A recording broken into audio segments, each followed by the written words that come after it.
26 જાન્યુઆરી 1950ના દિવસે ભારત રત્ન ડોક્ટર બાબા સાહેબ આંબેડકર દ્વારા લેખિત ભારતનું નવું બંધારણ અમલમાં આવ્યું હતું અને જેના દ્વારા હજારો વર્ષોમાંથી મુક્તિ મળી હતી અને મૂળભૂત અધિકારો પ્રાપ્ત થયા હતા। ત્યારથી 26મી જાન્યુઆરીને દેશભરમાં દર વર્ષે ઉજવણી કરવામાં આવી રહી છે।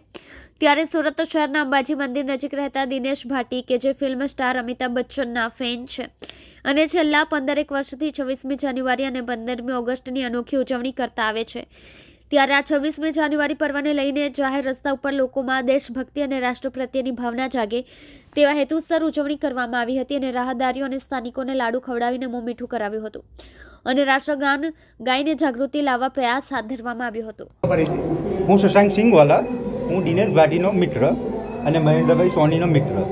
હવે અમે અંબાજી રોડ એટલા માટે પસંદ કર્યું કે અહીંયા આગળ અલગ અલગ રાજ્યોના લોકો રહે છે, એટલે અહીંયા આગળ અમારે મેઇન કરવાનો હેતુ એ કે દરેક રાજ્યના લોકો એક સાથે મળે અને ઉત્સાહ ઉમંગથી કાર્યક્રમ આગળ વધે અને દેશદાસની લોકોને લાગણીઓ વધે અને લોકોનો ઉત્સાહ અને ઉમંગ લોકોમાં જાગૃતિ વધારે આવે ને તેથી આપણો દેશ આગળ વધે અને સમય આવીએ લોકોને ખબર પડે કે આ કયા દિવસો છે ને શું છે ને આનો ઇતિહાસ શું હતો, તેને માટે અમે આ બધા પ્રયત્નો કરી રહ્યા છીએ। જાહેર રસ્તા ઉપર તમે કરી રહ્યા છો ભાઈ? હા, 26મી જાન્યુઆરી સિવાય કેવા પ્રકારની જાગૃતિ માટે અમે 26મી જાન્યુઆરી, 15મી ઓગસ્ટ, ગાંધી જયંતિ, ઇવન હવે રામ મંદિરનો પ્રોગ્રામ સ્ટાર્ટ થયો છે, એટલે અમે આવતા વર્ષથી રામનવમી 22 જાન્યુઆરીએ રામ જન્મભૂમિ નિમિત્તે પણ ઉત્સાહ ઉમંગથી કાર્યક્રમ કરવાનો વિચારી રહ્યા છીએ।